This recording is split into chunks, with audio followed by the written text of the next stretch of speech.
हैं नेशनलिज्म से। नेशनलिज्म का मतलब क्या होता है? देश प्रेम की भावना। ओके, जिसके मन में देश प्रेम की भावना होती है उसको क्या बोलते हैं हम? Nationalism.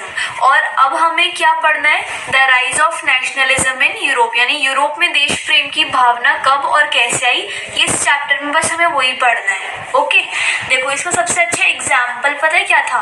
French revolution. French revolution सबसे अच्छा एग्जाम्पल था कि यूरोप में नेशनलिज्म कैसे एंड कब आया। थोड़ा सा इसके बारे में भी मैं आपको ब्रीफ दे देती हूँ अभी। तो जो ये हमारा फ्रेंच रेवोल्यूशन था ना, ये स्टार्ट हुआ था 1789 में। कब स्टार्ट हुआ था? 1789 में। कहाँ पे? फ्रांस में। और फ्रांस कहाँ पे? यूरोप। देखो यूरोप में ना मोस्टली पहले मोनार्की थी, यानी राजा वगैरह रूल करते थे, डेमोक्रेसी नहीं थी। तो फ्रेंच लोग क्या चाहते थे, यानी फ्रांस के लोग क्या चाहते थे कि यूरोप में ना राजा वगैरह का रूल हटके डेमोक्रेसी है, मतलब हम लोग चूज करेंगे कि हमारी गवर्नमेंट कौन होगी। ओके, सो फ्रेंच जो लोग थे वो डेमोक्रेसी चाहते थे और मोनार्की को हटाना चाहते थे, यानी रूलर के सिस्टम को हटाना चाहते थे। ओके, तो इसीलिए डेमोक्रेसी को इंस्टॉल करने के लिए फ्रेंच रेवोल्यूशन हुआ था यूरोप में। ओके, तो ये था थोड़ा सा फ्रेंच रेवोल्यूशन के बारे में। अब हम आगे बढ़ते हैं। तो जब 1789 में फ्रेंच रेवोल्यूशन आया ना, तो डेमोक्रेसी आ गई थी यूरोप में। ओके, सब बहुत खुश थे, लेकिन उस खुशी को किसी की नजर लग गई थी। इसके फ्रेंच रेवोल्यूशन के 10 साल बाद क्या हुआ? नेपोलियन बोनापार्टे फ्रांस में आ गया था। ओके, वहां पे इसने क्या किया? दोबारा से डेमोक्रेसी को हटा के दोबारा से मोनार्की को इंस्टॉल कर दिया। ठीक है, फ्रांस में। Napoleon came and started seizing political power in France में उसने अपना कब्जा जमाना शुरू कर दिया, अपनी खुद की पॉलिसीज उसने वहाँ पे स्टार्ट कर दी। अगेन फिर से वहाँ पे यूरोप में मोनार्की आ गई, यानी रूलर का यानी राजा का शासन। ओके, फिर क्या हुआ? उसके 5 साल बाद 1799 के 5 साल बाद यानी कि 1804 में क्या हुआ? नेपोलियन ने अपना खुद का एक कोड रख दिया। ओके, उसको या तो नेपोलियन कोड बोल सकते हो या सिविल कोड बोल सकते हो। इसमें उसने क्या किया था? नेपोलियन की कुछ बहुत सारी पॉलिसीज थी कि हम ये करेंगे, हम वो करेंगे, ट्रांसपोर्टेशन का ऐसे करेंगे, ठीक है, बिल्डिंग्स को ऐसे करेंगे, वॉर में कितना करना है, आर्मी पूरे फ्रांस को हमारी आर्मी में आना है, वगैरह वगैरह। तो जो ये नेपोलियन था ना, मतलब वो फ्रांस में अपना खुद का शासन चलाने के लिए आया था। ओके, अपने खुद के कोड्स एंड कंडीशन सेटअप करने के लिए आया था, एंड वो करता भी था। मतलब अगर हम इसका ओवरव्यू देखें ना नेपोलियन का, तो ये मतलब अच्छा भी था और बुरा भी था। ओके, कई टर्म्स में। तो ही इज जस्ट गुड और a bad person, you can say. ज्यादा मतलब बुरा भी नहीं था, अच्छे काम भी किए थे इसने। एंड फाइनली 1815 में, अच्छा नेपोलियन का जैसे मैंने आपको बताया, चाहता था कि फ्रांस के जितने भी लोग हैं ना वो हमारी आर्मी में आ जाए। He want a strong army base. तो क्या हुआ? जो नेपोलियन था वो बाकी यूरोप के जो पार्ट्स थे, जैसे कि इटली, जर्मनी और बाकी जितने भी पार्ट्स थे, वहां पे जाके ये हमले करता था। हमला यानी वॉर करने के बाद वो एरिया भी उसी का हो जाता था। ठीक है, नेपोलियन बाकी सारे रीजन्स में जाके हमला करता था। तो उसके बाद क्या हुआ? 1815 में बैटल ऑफ वाटरलू हुई। ओके, बैटल ऑफ वाटरलू में क्या हुआ? नेपोलियन का पासा उल्टा पड़ गया। क्यों? क्योंकि प्राग यानी प्रूशिया, रशिया, ऑस्ट्रिया और ब्रिटेन, इन सभी रीजन्स ने नेपोलियन पर हमला कर दिया एंड नेपोलियन हार गया फाइनली। ठीक है, 1815 में क्या हुआ? प्राग यानी कि प्रूशिया, रशिया, ऑस्ट्रिया और ब्रिटेन ने नेपोलियन पे हमला कर दिया था एंड नेपोलियन हार गया। अब नेपोलियन के हारने के बाद क्या होता है वो देखते हैं हम। तो जब प्राग ने नेपोलियन को डिफीट कर दिया था, हरा दिया था, तब क्या हुआ? फ्रांस में तो पहले नेपोलियन रूल कर रहा था, अब क्या हुआ? ठीक है, तो फ्रांस में दोबारा से मोनार्की आ गई, यानी फिर से राजा रूल करेगा।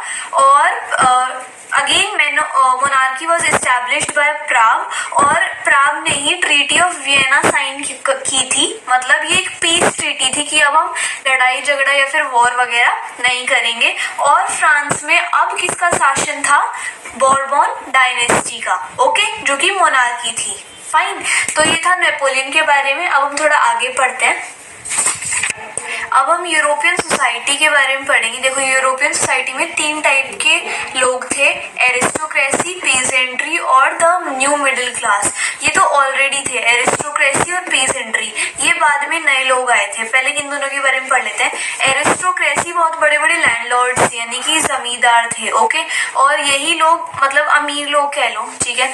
इनकी बहुत कम पॉपुलेशन थी, डोमिनेटिंग थे मतलब दबाने वाले थे, और इनके पास सारे हक थे, ओके। लैंडलॉर्ड थे, बहुत ज्यादा जमीन थी।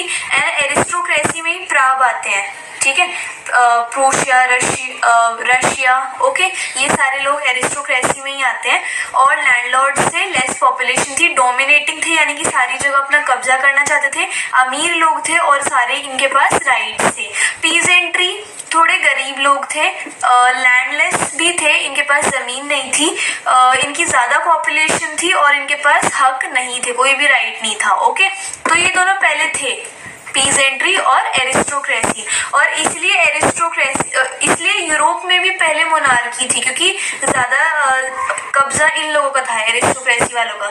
फिर लास्ट में 19th सेंचुरी में क्या होता है, यानी 18 वाले साल में सेंचुरी में, कि द न्यू मिडिल क्लास लोग आने लग जाते हैं। मतलब ये लोग पढ़े लिखे थे, ओके, जैसे डॉक्टर हो गए, टीचर्स हो गए, इंजीनियर्स हो गए, ओके।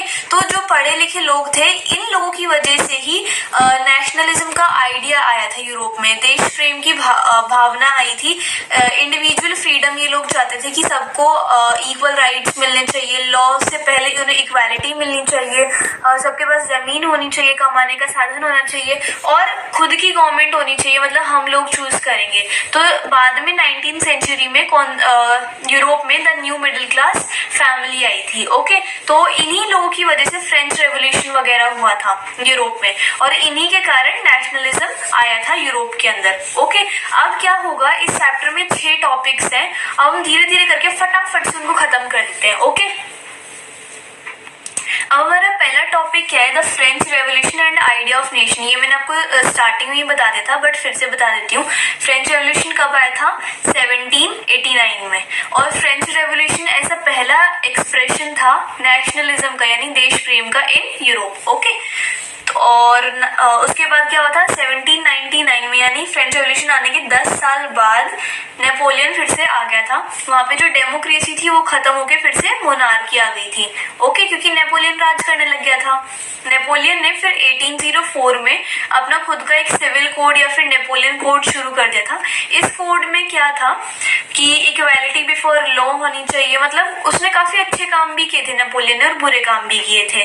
तो अच्छे कामों में से कुछ लिखा हुआ है मैंने, जैसे इक्वालिटी बिफोर लॉ, और उनका एडमिनिस्ट्रेटिव सिस्टम बहुत अच्छा था रूल करने का, सबको राइट टू प्रॉपर्टी दिया, ट्रांसपोर्टेशन और कम्युनिकेशन का जो सिस्टम था वो इम्प्रूव हो गया। लेकिन कुछ बुरे काम कैसे किए, एक तो उन्होंने पॉलिटिकल फ्रीडम छीन ली थी, मतलब लोगों से उनके हक छीन लिए थे, वोटिंग वगैरह के, टैक्स इंक्रीज कर दिए थे, सेंसरशिप को इम्पोज कर दिया था, और वहां के लोगों को, यानी कि फ्रांस के लोगों को उसने फोर्स किया था कि हमारी फ्रेंच आर्मी को आप लोग ज्वाइन कर लो, ओके। तो ये तो था फर्स्ट टॉपिक, ये मैंने आपको पहले ही बता दिया था। अब नेक्स्ट टॉपिक देखते हैं। हमारा नेक्स्ट टॉपिक क्या था, the making of nationalism in Europe.